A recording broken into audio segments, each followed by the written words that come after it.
कार्तिक जो सो रहा था इतनी आवाज सुनकर उसकी नींद टूट गए। उसने डिससेटिस्फाइड लुक के साथ आरोही और ध्रुव की तरफ देखा और फिर उसने चेयर की तरफ देखा और उसकी भौहें सिकुड़ गए। आरोही ने कार्तिक के एक्सप्रेशन को नोटिस नहीं किया, उसका पूरा ध्यान ध्रुव की तरफ था और वो अजीब नजरों से उसके तरफ देख रही थी। वो क्या करना चाहता है? ध्रुव ने क्लास की घूरती हुई नजरों को इग्नोर किया और अपने बैग से एक कागज निकाल आरोही की सीट को क्लीन कर दिया। वो यही नहीं रुका, उसने आरोही की ड्राइवर खोली और उसने से एक मारा हुआ कॉकरोच बाहर निकाला और उसे दूर फेंक दिया। फिर उसने अच्छे से आरोही की सीट की तलाशी ली कि सब कुछ ठीक तो है न। जब उसे लगा कि सब कुछ ठीक है तो उसने आरोही से कहा, अब तुम बैठ सकती हो। ये बोलकर वो बिना आरोही के तरफ देखे सीधे अपने सीट पर चला गया। आरोही को समझ ही नहीं आया कि वो क्या बोले। वो ध्रुव का बर्ताव देखकर हैरान थी। वही आरोही की तरफ पूरी क्लास में भी ध्रुव का ये बदला हुआ रूप देखकर हैरान थी। ये ध्रुव को अचानक से क्या हुआ? उसने आरोही की मदद क्यों की? खासकर ईशा, उसका पूरा चेहरा गुस्से से भरा हुआ था। उसने अभी अभी जो देखा उसे उस पर विश्वास ही नहीं हो रहा था। शुभम ध्रुव की तरफ देखते हुए बोला, ध्रुव तुम ये क्या कर रहे हो? क्या हमने डिसाइड नहीं किया था कि हम उस बदसूरत लड़की को सबक सिखाएंगे, तो तुमने उसकी मदद क्यों की? ध्रुव ने उसे घूर कर देखा। अपना मुंह बंद करो, तुम कौन होते हो मुझे इस तरह सवाल करने वाला? मेरे जो मन करेगा मैं वो करगा, क्या तुम्हें इससे कोई प्रॉब्लम है? ध्रुव को नाराज होता देख शुभम एकदम से चुप हो गया। यहाँ क्या हो रहा था? मैंने सोचा था कि आज कुछ अच्छा ड्रामा देखने को मिलेगा, पता नहीं ये ध्रुव कहाँ से बीच में आ गया। उसने सारा मजा ही खराब कर दिया। उसने आरोही की मदद क्यों की? राकेश सर के टॉर्चर के वजह से कहीं उसका दिमाग तो नहीं खराब हो गया? ऐसे ही सब ध्रुव के बारे में बातें कर रहे थे। वही आरोही ने सबकी नजरों को इग्नोर किया और अपनी सीट पर बैठ गई। आरोही पहले से ही इन सब के लिए तैयार थी, लेकिन उसने ध्रुव के इस तरह बीच में आने की उम्मीद नहीं की थी। क्या सच में राकेश सर के टॉर्चर के वजह से उसका दिमाग खराब हो गया था? लेकिन तभी आरोही को याद आया कि कल रात ध्रुव ने उसे बिना मेकअप के देख लिया था। कहीं इन सब के वजह से तो वो ऐसा रिएक्ट नहीं कर रहा था। आरोही अपना सिर झटके हुए बोली, नहीं नहीं, इससे उसका कोई लेना देना नहीं था। आरोही ने फिर इस बारे में ज्यादा नहीं सोचा। आरोही ने एक नजर अपने फोन के तरफ देखा। कल रात से दक्ष ने उसे एक बार भी कॉल नहीं किया, जिसे देखकर आरोही मायूस हो गई। लेक्चर के बीच में सब बच्चे आरोही की तरफ ही देख रहे थे और उसके बारे में बात कर रहे थे। टीचर के वहां से जाने के बाद एक लड़की जिसका नाम नित्या था वो आरोही के पास आए। नित्या ध्रुव को बहुत पसंद करती थी और ये बात हर किसी को पता थी। नित्या ने जब ध्रुव को आरोही की मदद करते देखा तो गुस्से से पागल हो गए। वो तो टीचर क्लास में गए, वरना वो आरोही को छोड़ती नहीं। उस बदसूरत लड़की की हिम्मत कैसे हुए ध्रुव के ऊपर लाइन मारने की? नित्या गुस्से में ये पूरी तरह भूल गए थी कि ध्रुव खुद आरोही के पास आया था। आरोही ने उससे मदद नहीं मांगी थी। नित्या आरोही के पास आए और बिना कुछ बोले आरोही को घसीटते हुई बाहर ले जाने लगी। साफ समझ आ रहा था कि वो उसे सबक सिखाना चाहते थी। वही जब कार्तिक ने अपने सामने ये सब होते हुए देखा तो उसकी आंखें छोटी हो गई, लेकिन वो कुछ कहता उससे पहले ही पूरी क्लास में किसी लड़के की रोबदार आवाज सुनाई दी। तुम्हारी हिम्मत कैसे हुई उसके साथ ऐसा बर्ताव करने की? अभी के अभी उसका हाथ छोड़ो वरना मुझसे बुरा कोई नहीं होगा, ध्रुव नित्या को घूरते हुए बोला। भले ही ध्रुव कार्तिक जितना हैंडसम नहीं था, पर उसकी भी अपनी अलग ही पर्सनैलिटी थी। वही अपने सामने ध्रुव को देखकर नित्या डर गए, लेकिन फिर भी हिम्मत करते हुए बोला, ध्रुव मैं तो बस इसे सबक सिखाना चाहती हूँ। इस बदसूरत लड़की के वजह से तुम्हें कितना कुछ झेलना पड़ा और इसे देखो कैसे शांति से बैठी है। नित्या की बात सुनकर ध्रुव की आंखें छोटी हो गए और वो उसे अपनी लाल आंखें से घूरते हुए बोला, क्या मैंने तुम्हें ये सब करने को कहा नहीं ना? तो तुम्हारी हिम्मत कैसे हुई उसके साथ ये सब करने की? आज के बाद अगर तुमने आरोही के साथ कुछ भी गलत किया या उसके बारे में सोचा भी तो मुझे बुरा कोई नहीं होगा। मैं तुम्हारा वो हाल करगा कि तुम किसी को मुंह दिखाने लायक नहीं रहोगी, समझ में आया? और फिर पूरी क्लास की देखते हुए बोला, आज के बाद जिसने भी आरोही को नुकसान पहुंचने की कोशिश की तो मैं उसे छोड़ूंगा नहीं। ध्रुव की बात सुनकर पूरी क्लास हक्का बक्का रह गई, यहाँ तक कि आरोही भी ध्रुव की ऐसी बात सुनकर हैरान हो गए। ये अचानक से ध्रुव को क्या हुआ? उससे कब से उसकी फिक्र होने लगी। आज उसे ध्रुव कुछ बदला बदला लग रहा था। पहले जब भी वो उसे देखता था तो उसे उसकी आंखें में अपने लिए घिन दिखाई देती थी, लेकिन आज उसे उसकी आंखें में अपने लिए कोई भी घृणा दिखाई नहीं दे रही थी, बल्कि वो उसे बहुत ही प्यार से देख रहा था। ध्रुव बस एक तक आरोही को देख रहा था। वो कुछ कहता चाहता था पर वो हिचकिचा रहा था। उसे समझ ही नहीं आ रहा था कि वो आरोही से कैसे कहे। उसने कई बार अपना मुंह खोला पर उसके मुंह से कोई आवाज नहीं निकली। उसने एक गहरी सांस ली और खुद को शांत करते हुए आरोही की तरफ देखते हुए बोली, आरोही क्या आज रात तुम फ्री हो? क्या तुम मेरे साथ डिनर पर चलेगी? ध्रुव की बात सुनकर पूरी क्लास में घोर चिंता छा गया और वही उसकी बातें सुनकर आरोही की आंखें बड़ी हो गई। क्या ये लड़का उसके साथ डेट पर चलने को बोल रहा था? आरोही ध्रुव को देखते हुए, तुम क्या कहना चाहते हो, साफ साफ कहो, मुझे कुछ भी समझ नहीं आ रहा था। आरोही की बात सुनकर ध्रुव ने कसकर अपनी मुट्ठी भींच ली और बोला, आरोही मैं तुम्हें पसंद करता हूँ और तुम्हें डेट करना चाहता हूँ। कार्तिक जो उन दोनों की बात सुनकर ध्रुव की बात सुनकर कार्तिक को अपना गला घुटता हुआ महसूस हुआ और वो जोर जोर से खांसने लगा। क्या उसने अभी अभी सुना कि ध्रुव उस बदसूरत लड़की को डेट करना चाहता है?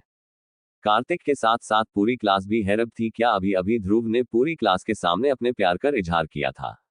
आरोही को लगा जैसे सब कुछ खत्म हो गया। वो अभी अभी इतनी बड़ी मुसीबत से बाहर आए थी और ध्रुव फिर उसके लिए मुसीबत पैदा करना चाहता था। उसे पता था कि अगर ये बात दक्ष को पता चल कि किसी लड़के ने पूरी क्लास के सामने उसे प्रपोज किया है तो गुस्से से पगला हो जाएगा। पहले वो उस लड़के को मारेगा और फिर उसे ये सोचकर आरोही अंदर तक कौंप गए। ध्रुव ऐसा क्यों कर रहा है? क्या ये सब उसकी चाल थी? क्या वो उसे अपने प्यार के जाल में फंसना चाहता था या फिर ये कल के वजह से था?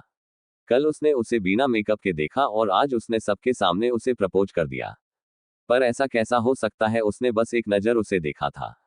आरोही ने उस समय इस बारे में ज्यादा ही सोचा था। उस समय ध्रुव नशे में था। उसे लगा कि बाद में ध्रुव को कुछ भी याद नहीं रहेगा। किसे पता था कि उसकी छोटी सी लापरवाही के वजह से वो इतनी बड़ी मुसीबत में पड़ जाएगा। ध्रुव पूरे कॉलेज में पॉपुलर था। उसे पता था कि ध्रुव के इस तरह पूरे क्लास के सामने उसे प्रपोज करने वाली बात जल्द ही जंगल में लगे आग की तरह फैल जाएगी और फिर दक्ष को भी इस बारे में जल्द ही पता चल जाएगा। नहीं, वो ऐसा नहीं होने दे सकती थी। उसके पोसेसिवनेस को ध्यान में रखते हुए आरोही को पता था कि दक्ष को जैसे ही इस बारे में पता चलेगा वो उसे फिर से घर में कैद कर लेगा और वो पिछली जिंदगी की तरह घर में कैद नहीं रहना चाहती थी।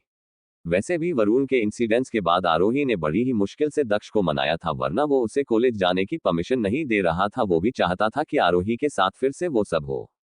आरोही को पता था कि अगर दक्ष को इस बारे में पता चला तो इस बार वो उसकी एक नहीं सुनेगा। ये सोचकर ही उसे फिर से उस कैद में रहना होगा। आरोही अंदर तक हिल गए। आरोही ध्रुव की तरफ देखते हुए बोली, सॉरी पर मैं पहले से ही शादीशुदा हूँ और ऊपर से मुझे तुमने कोई इंटरेस्ट नहीं है। भले ही उसकी और दक्ष की शादी सीक्रेट थी पर कॉलेज में हर किसी को पता था कि वो शादीशुदा है। ये पता होते हुए भी वो शादीशुदा है। ध्रुव की हिम्मत कैसे हुए उसे प्रपोज करने की? पर ध्रुव भी कहाँ इतनी आसानी से हार मनाने वाला था। वो कठोरता के साथ बोला, मुझे कोई फर्क नहीं पड़ता है कि तुम शादीशुदा हो और रही बात नापसंद करने के, तुम बताओ तुम्हें मुझमें क्या पसंद नहीं है, मैं उसे बदल दूंगा। क्या ध्रुव पागल हो गया है? वो कैसी बहकी बहकी बातें कर रहा है। सबको लगा था कि आरोही के इस तरह माना करने से ध्रुव गुस्से से पागल हो जाएगा। किसे पता था वो इतनी शांति से आरोही की बातों का जवाब देगा। उसे आरोही के शादीशुदा होने से भी कोई प्रॉब्लम नहीं थी, यहाँ तक कि वो उसके लिए खुद को बदलने के लिए तैयार था। सबको लगा कि वो किसी भी समय पागल हो सकते हैं। आरोही ने एक गहरी सांस और बोली, चाहो तुम कितने भी बदल जाओ, मैं तुम्हें पसंद नहीं करूंगी क्योंकि मैं अपने पति से बहुत प्यार करती हूँ और उसके साथ बहुत खुश हूँ। तुम्हारा मेरे पति से कोई मुकाबला नहीं है। वो कार्तिक से 1000 नहीं लाख गुना हैंडसम है, तो तुम खुद सोचो मैं उसे छोड़कर तुम्हें क्यों पसंद करूंगी। ये बोलकर आरोही वहां से चली गए। वही कार्तिक जो बिना वजह इन सब में घटिस्ट लिया गया था। आरोही की बात सुनकर उसकी भौहें सिकुड़ गए। उस बदसूरत लड़की की हिम्मत कैसे हुए उसके बारे में इस तरह की बात करने की? उसका पति उससे लाख गुना हैंडसम है। इम्पॉसिबल। हर किसी को पता था कि आरोही ने किसी बूढ़े से शादी की थी, तो ऐसा कैसे हो सकता था कि वो उससे लाख गुना हैंडसम हो? वैसे भी वरुण के इंसिडेंट्स के बाद आरोही ने बड़ी ही मुश्किल से दक्ष को मनाया था, वरना वो उसे कॉलेज जाने की परमिशन नहीं दे रहा था। वो भी चाहता था कि आरोही के साथ फिर से वो सब हो। आरोही को पता था कि अगर दक्ष को इस बारे में पता चला तो इस बार वो उसकी एक नहीं सुनेगा। ये सोचकर ही उसे फिर से उस कैद में रहना होगा। आरोही अंदर तक हिल गए। आरोही ध्रुव की तरफ देखते हुए बोली, सॉरी पर मैं पहले से ही शादीशुदा हूँ और ऊपर से मुझे तुमने कोई इंटरेस्ट नहीं है। भले ही उसकी और दक्ष की शादी सीक्रेट थी पर कॉलेज में हर किसी को पता था कि वो शादीशुदा है।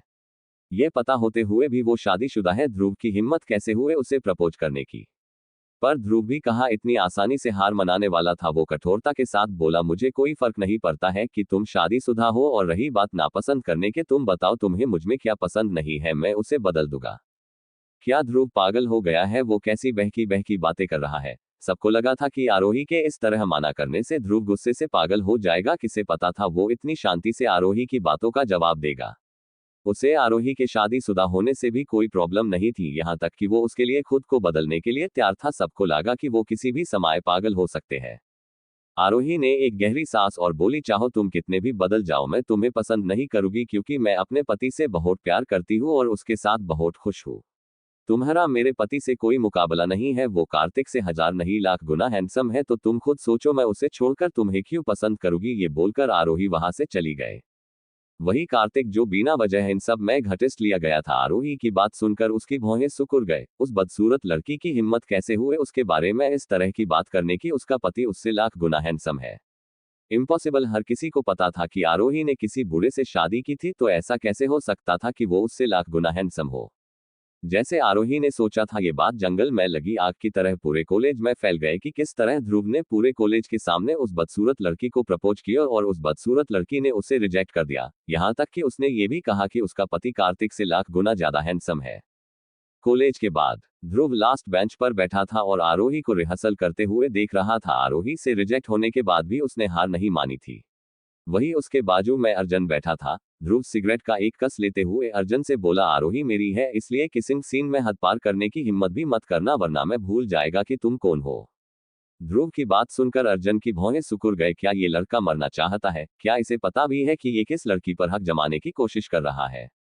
अगर उसके डेविल भाई को ये पता था कि कोई लड़का उसकी बीवी पर लाइन मारने की कोशिश कर रहा था, तो वो सोच भी नहीं सकता था कि उसका भाई ध्रुव की क्या हालात करेगा। वैसे भी आरोही उसे ज्यादा कुछ पसंद थी और ऊपर से वो उसकी भाभी थी, वो उसके करीब जाने के बारे में सोच भी नहीं सकता था। अर्जुन बिना किसी इमोशन के बोला, तुम कुछ ज्यादा ही सोच रहे हो, मुझे उसमें कोई इंटरेस्ट नहीं है। अर्जुन की बात सुनकर ध्रुव को भी लगा कि वो कुछ ज्यादा ही सोच रहा है। आरोही का इतना भयानक मेकअप देखकर अर्जुन उसके करीब जाने के बारे में सोच भी नहीं सकता था, तो उसे किस करना तो दूर की बात थी। सब ध्रुव को अजीब नजरों से देख रहे थे। उसे लग रहा था कि उसका दिमाग सच में खराब ही गया था। ध्रुव, ये तुम्हारे टेस्ट को अचानक से क्या हो गया? तुम उस जैसी बदसूरत लड़की को कैसे पसंद सकते हो? सच में ध्रुव, कहीं तुम्हारी तबीयत तो खराब नहीं है? हमें लगता है कि तुम्हें एक बार डॉक्टर के पास चलना चाहिए। उस लड़के की बात सुनकर ध्रुव को अचानक से कल रात वाला सीन याद आ गया और उसके कान एकदम से लाल हो गए। वो उन्हें समझना चाहता था, पर उसने चुप रहने में ही भलाई समझी। वो किसी को सच नहीं बताएगा, बस उसी को उसका सीक्रेट पता होने वाली उसे कुछ अलग फीलिंग दे रही थी।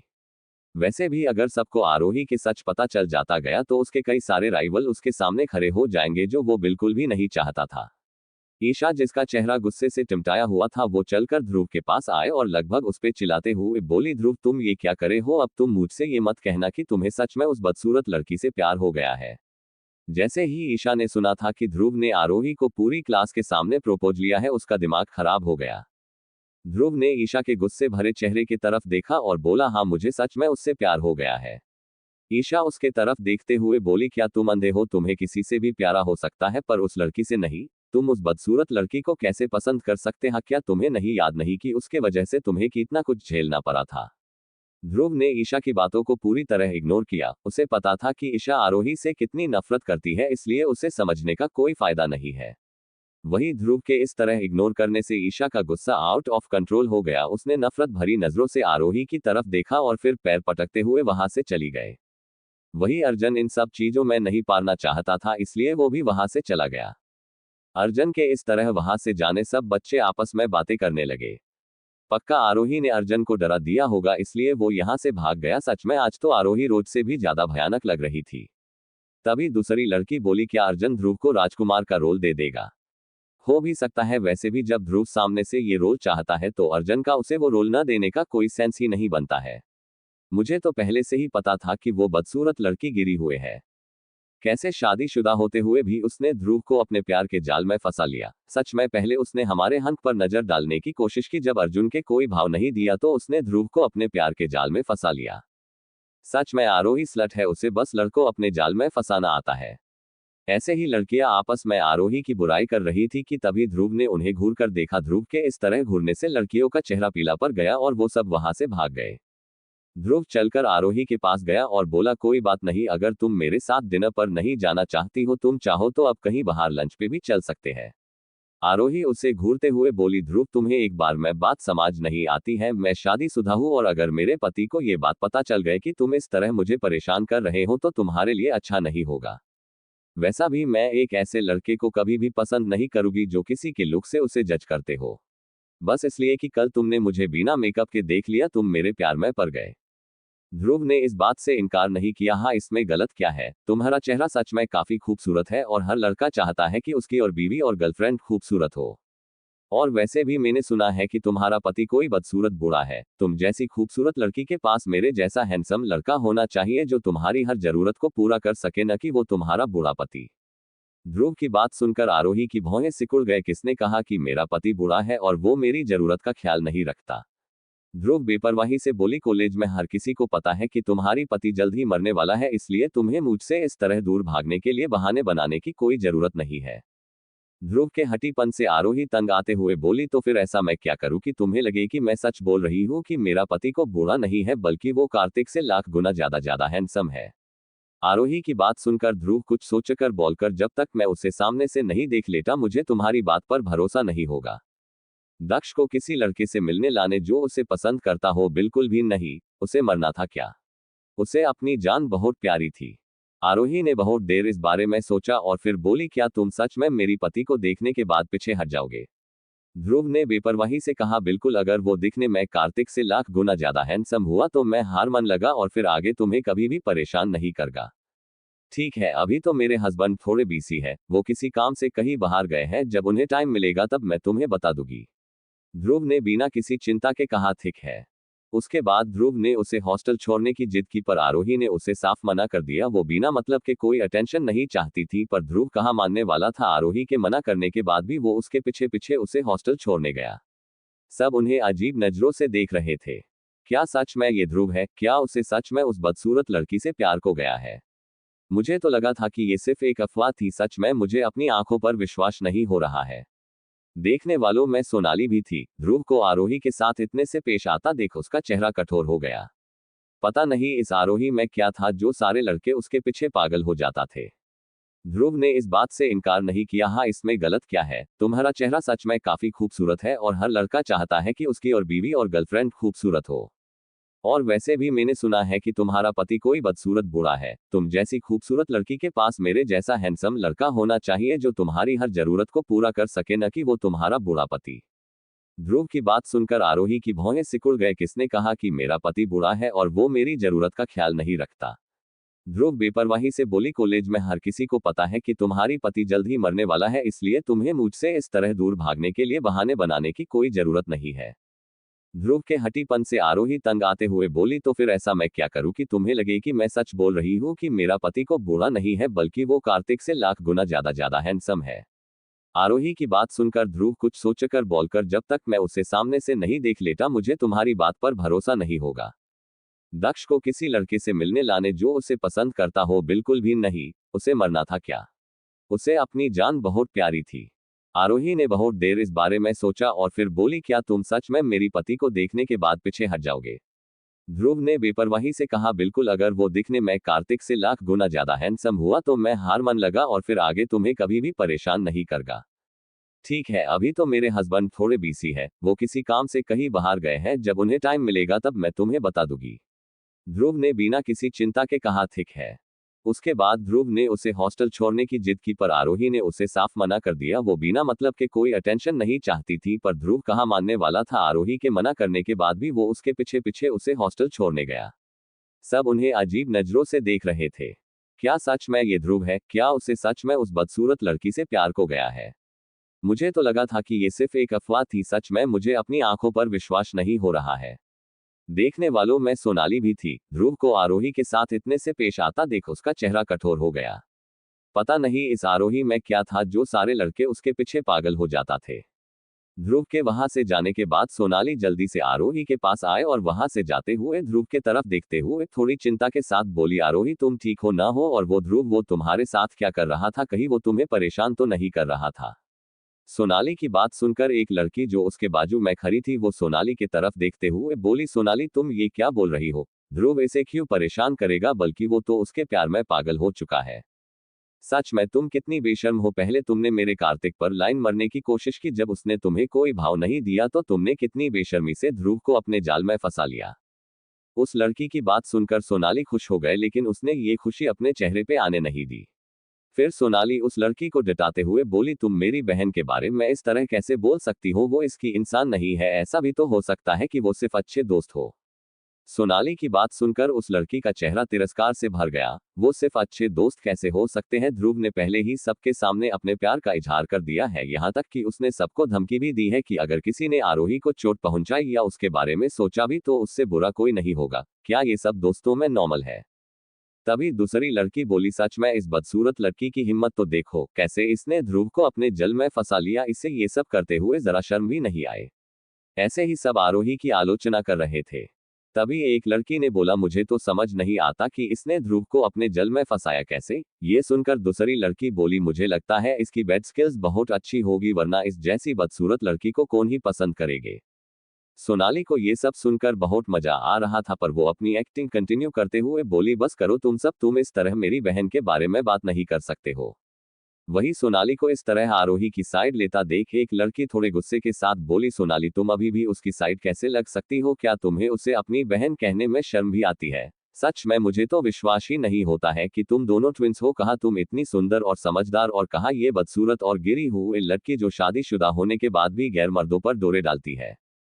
सच में तुम्हारी बहन बहुत चालाक है। पहले उसने चीटिंग करके एग्जाम पास किया, फिर उसने तुम्हारा वो रोल भी छीन लिया और तुम उसे अभी भी डिफेंड कर रही हो। उस लड़की की बात सुनकर सोनाली का चेहरा मुरझा गया। उसने ऐसे दिखाया जैसे वो कितनी दयनीय हो। आरोही उन सबको कोल्डली देख रही थी। उसे पता था कि सोनाली उस लड़कियों का इस्तेमाल कर उसे बेइज्जत कर रही थी। वो पक्का उससे उस दिन का बदला ले रही थी जब उसने उसे सिंघानिया मेंशन ले जाने से मना कर दिया था। सोनाली दिल ही दिल में आरोही को खूब कोस रही थी। आरोही के लिए ये सब नया नहीं था। पिछली जिंदगी में भी सोनाली इसी तरह पीछे चुप जाती थी और अच्छा होने का दिखावा करती थी, और उसकी जगह दूसरी लड़कियां उससे झगड़ने के लिए आगे आ जाते थे।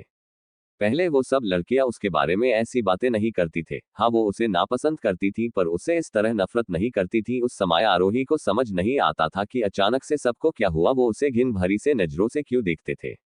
लेकिन कुछ दिन पहले ही उसे पता था कि पूरे कॉलेज में उसके बारे में ये अफवाह फैली हुई है कि उसकी शादी एक ऐसे इंसान से हुआ है जो जल्द ही मरने वाला है, और उसने ये शादी सिर्फ और सिर्फ पैसे के लिए की, और यहाँ की उसके अपने पति के अलावा भी बहुत लोगों के साथ इंटीमेट रिएक्शन है।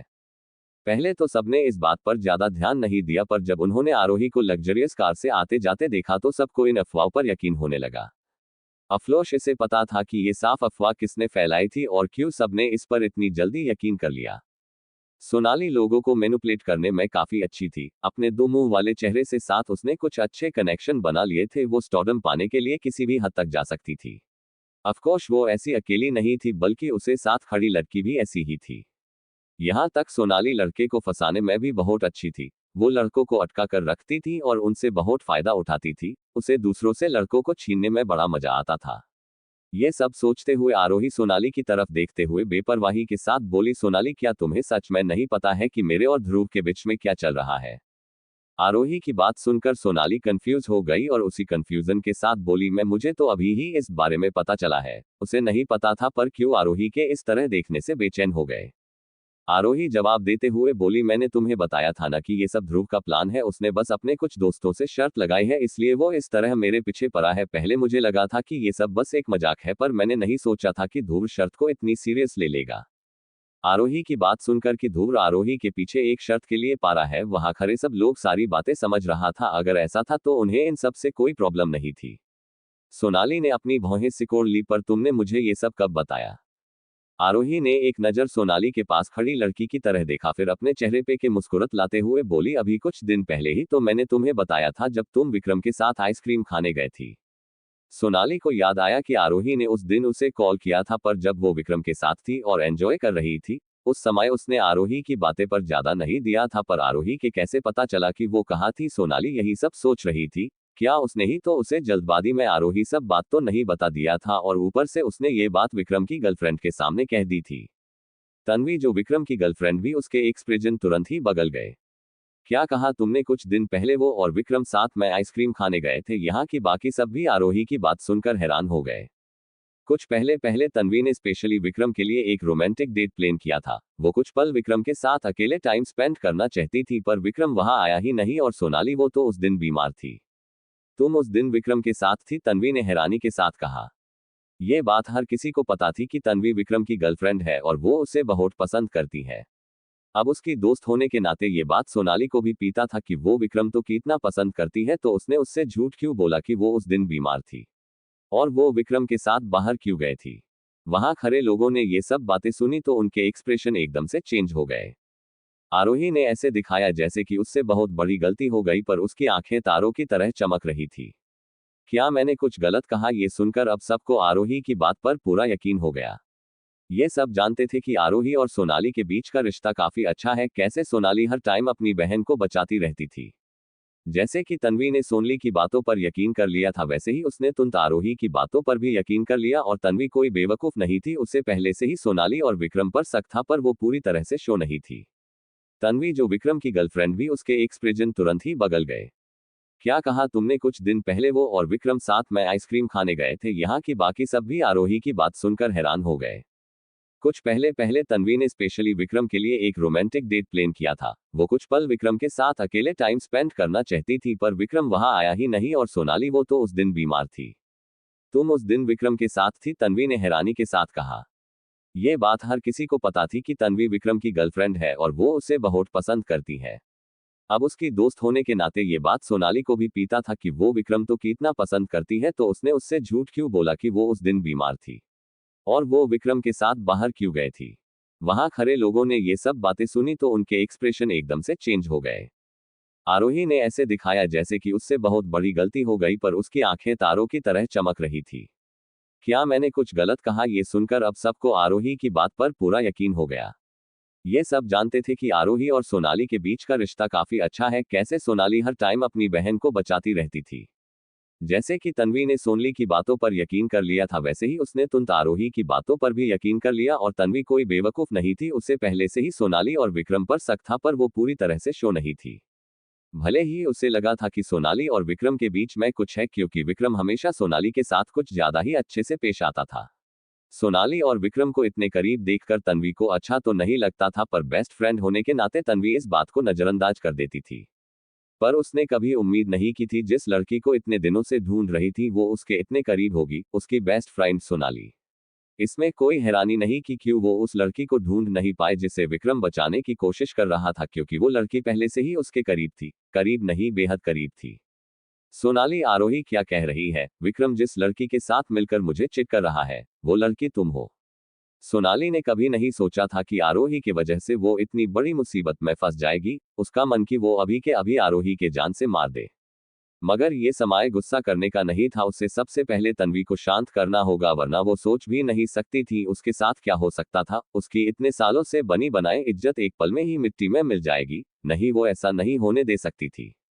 सोनाली ने एक गहरी सांस और खुद के गुस्से को कंट्रोल करते हुए बोली, तन्वी मेरी बात सुनो। जैसा तुम सोच रही हो वैसा बिल्कुल भी नहीं है। उस दिन मैं तुम्हारे वजह से ही विक्रम के साथ। तन्वी सोनाली की बात बीच में काटते हुए बोली, ओह, इसका मतलब आरोही ने जो कहा वो सच है? मतलब उस दिन तुम सच में विक्रम के साथ थी? मतलब विक्रम जिस लड़की के साथ मिलकर मुझे धोखा दे रहा है वो लड़की तुम हो? तन्वी पागलों की तरह हंसते हुए बोली, मैं रोज जिस लड़की को अपनी फीलिंग बनाती थी कि कैसे उससे लग रहा है कि विक्रम किसी दूसरी लड़की के साथ मिलकर उसे धोखा दे रहा है। मेरी बातें सुनकर तुम्हें तो मुझ पर हंसी आती होगी, तुम्हें तो मैं बेवकूफ लगती होगी कि मैं ये सब किस लड़की को बता रही हूँ, क्योंकि वो तुम ही हो जिसके वजह से विक्रम ने मुझे धोखा दिया। ये पता होते हुए भी विक्रम मेरा बॉयफ्रेंड है और मैं उससे कितना प्यारा करती हूँ। तुम्हें ये सब करते हुए बिल्कुल भी शर्म नहीं आए? तुम कितनी गिरी हुई। मैंने कभी नहीं सोचा था कि तुम इस तरह की लड़की हो, वरना मैं तुम जैसी बदजलन लड़की से कभी दोस्ती नहीं करती। तन्वी की बात सुनकर सोनाली ने अपनी मुट्ठी बिछ ली। उसने जैसे तैसे खुद को कंट्रोल किया और तन्वी को समझने को कोशिश करते हुए बोली, तन्वी तुम मुझे गलत समझ रही हो। मेरे और विक्रम के बीच में ऐसा कुछ नहीं है। मुझे पता है कि तुम उसे कितना पसंद करते हो और वो तुम्हारा बॉयफ्रेंड है। ये पता होते हुए भी मैं ऐसा कुछ कैसे कर सकती हो? तुम मेरी बेस्ट फ्रेंड हो, मैं तुम्हारे साथ ऐसा करने के बारे में सोच भी नहीं सकती हो। वो विक्रम ही था जो मेरे पीछे पड़ा था। मैंने उसे समझने की कितनी कोशिश की, लेकिन वो मेरी कोई बात सुनने को तैयार ही नहीं था। और उस दिन भी मैं उससे इसलिए मिली थी कि मैं उसे समझा सकूं कि उसके और मेरे बीच में कुछ नहीं हो सकता है। सोनाली की बात सुनकर तन्वी हंसते हुए बोली, और कितना झूठ बोलोगी तुम? विक्रम ने मुझे पहले ही इस बारे में बता दिया था कि वो किसी और लड़की को पसंद करता है और वो लड़की भी उसे पसंद करती है और वो उसके साथ रहना चाहता है। अगर सोनाली ने उसे इस बात के लिए बढ़वा नहीं दिया होता वो उसे ये सब क्यों कहता? तन्वी और ये सब बर्दाश्त नहीं कर सकती थी। वो सोनाली की तरफ देखते हुए गुस्से से चिल्लाते हुए बोली, चली जाओ यहाँ से, मुझे अब तुम्हारी शकल भी नहीं देखनी है। ये बोलकर तन्वी रोते हुए वहां से चली गए। सोनाली ने कभी नहीं सोचा था कि विक्रम ने पहले ही तन्वी को सब बता दिया होगा, इसलिए तन्वी की बात सुनकर उसका चेहरा एकदम से पीला पड़ गया। उसे समझ ही नहीं आया कि वो अब क्या करे। वही सोनाली का रिएक्शन देखकर सब समझ गए कि आरोही ने जो कहा वो सच था। उस दिन सोनाली सच में विक्रम के साथ थी, यहाँ तक कि वो उसके साथ मिलकर अपने बेस्ट फ्रेंड को धोखा दे रही थी। एक लड़की बोली, मैंने कभी नहीं सोचा था कि सोनाली इस तरह की लड़की होगी। ये पता होते हुए भी विक्रम उसके बेस्ट फ्रेंड का बॉयफ्रेंड है, वो उसी के पीठ पीछे उसे धोखा दे रही थी। ये कितनी बेशर्म है। आरोही अपनी आंखें में चमक लिए सब कुछ देख रही थी। सोनाली का उतरा हुआ चेहरा देखकर उसे बहुत ही सुकून मिल रहा था। सोनाली ऐसी ही थी, उसे दूसरों से उसकी चिज छीनने में बड़ा मजा आता था, चाहे वो कोई इंसान ही क्यों न हो। सोनाली हमेशा से ही भोली और दयालु होने का दिखावा करती थी, पर असल में वो बहुत चालाक और गिरी हुए लड़की थी। पिछली जिंदगी में तन्वी को ये सब पता नहीं चला था कि वो लड़की कौन है, इसलिए उसने अपने पेरेंट्स से जिद करके विक्रम से जबरदस्ती शादी कर ली थी, जिसका बहुत ही बुरा परिणाम निकला था। यहाँ की अंत में तन्वी ने खुदकुशी कर ली, क्योंकि वो ये सब और बर्दाश्त नहीं कर सकती थी। अब इस जिंदगी में तन्वी को सच पता चल गया था कि वो लड़की कौन है, तो क्या अब सब कुछ बदल जाएगा या वो सोनाली को माफ कर देगी। वो जितना कर सकती थी उसने किया, अब उसके हाथ में कुछ नहीं था। अब जो करना था तन्वी को करना था। वैसे भी इन सब से इम्पोर्टेंट आरोही के पास करने के लिए कुछ और था, उसे कैसे भी करके ध्रुव से अपना पीछा छुड़ाना था। भले ही उसने अभी अफवाह को कम कर दिया था, क्योंकि अभी उससे ज्यादा इम्पोर्टेंट ये बात थी कि कैसे सोनाली ने अपनी ही बेस्ट फ्रेंड के बॉयफ्रेंड के साथ मिलकर उसे धोखा दिया, पर यह भी पता था कि वो ज्यादा देर तक इन सब को रोक नहीं पाएगी। ध्रुव जिस तरह से उसके साथ पेश आ रहा था, उसे जल्द से जल्द उससे निपटना होगा।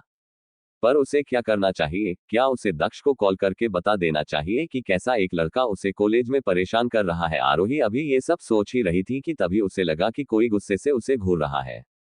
सोनाली को इस तरह खुद को गुस्से से घूरता देखा आरोही के लिप्स के कोने थोड़े मुड़ गए। फिर वो दयनीय चेहरा बनाते हुए बोली, सॉरी, मुझे नहीं पता था मेरे कुछ कहने से ऐसा हो जाएगा।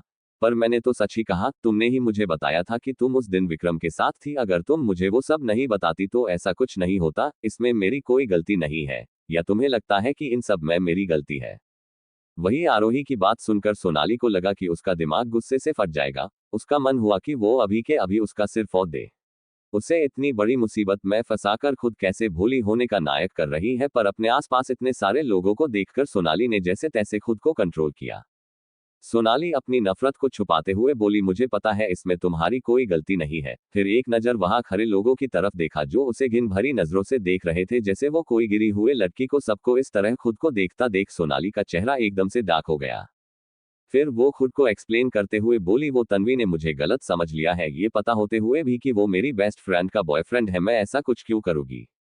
वो विक्रम है जो मुझे पसंद करता है और हमेशा मेरे आगे पीछे घूमता रहता है। मैंने उसे कितनी बार माना किया, पर उसने मेरी एक सुनी, तो इसमें मेरी क्या गलती है? और तन्वी को मैंने इसलिए वो सब नहीं बताया क्योंकि वो मुझे ही गलत समझती, और देखो यही हुआ। जैसे ही उसने ये सुना उसे लगा कि मैंने विक्रम के साथ मिलकर उसे धोखा दिया, बल्कि ऐसा कुछ भी नहीं है, पर तुम्हारे इस तरह कहने से सब गलत हो गया।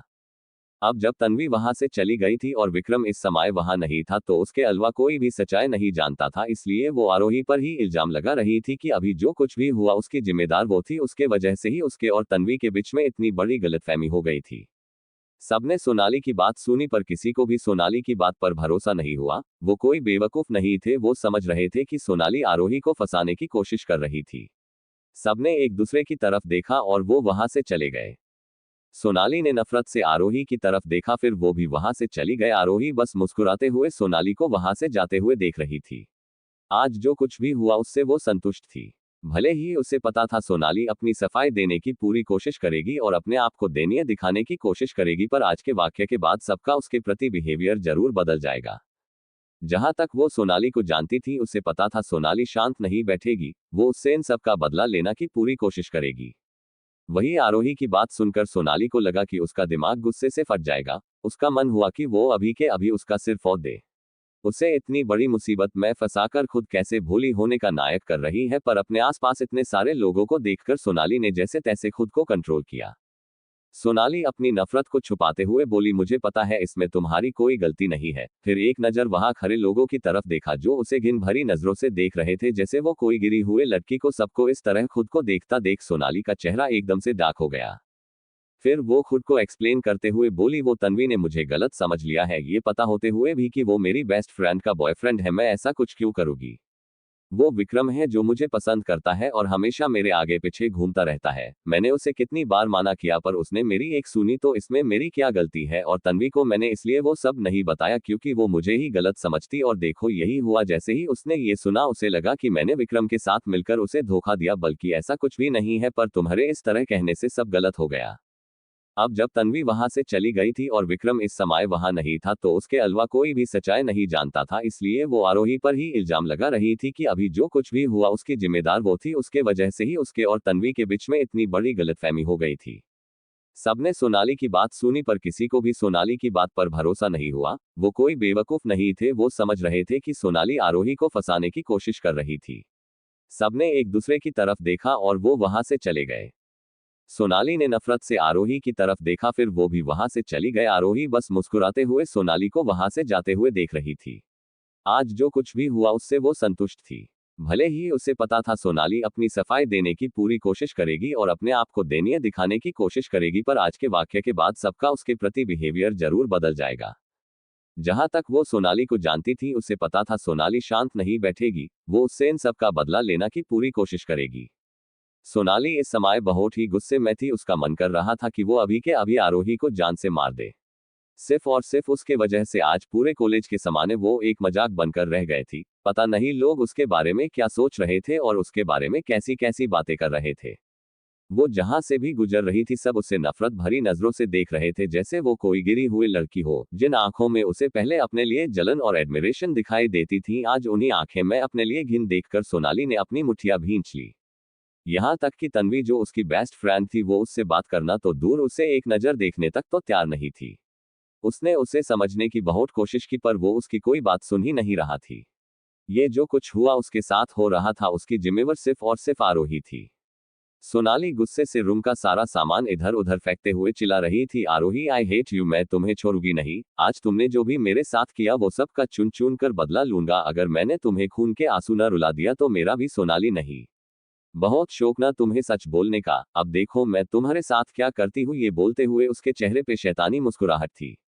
वो तो तुम्हारी किस्मत बहुत अच्छी थी जो तुम उस दिन बच गए, वरना अभी पड़ी होती किसी रोने में लाश की तरह। और एक ये गधा वरुण, उससे बस छोटा सा काम कहा था, उससे वो भी नहीं हुआ। दावे तो इतने बड़े बड़े कर रहा था कि मैं उसके साथ ये करूंगा वो करूंगा, उसका वो हाल करूंगा कि वो किसी को मुंह दिखाने लायक नहीं रहेगी।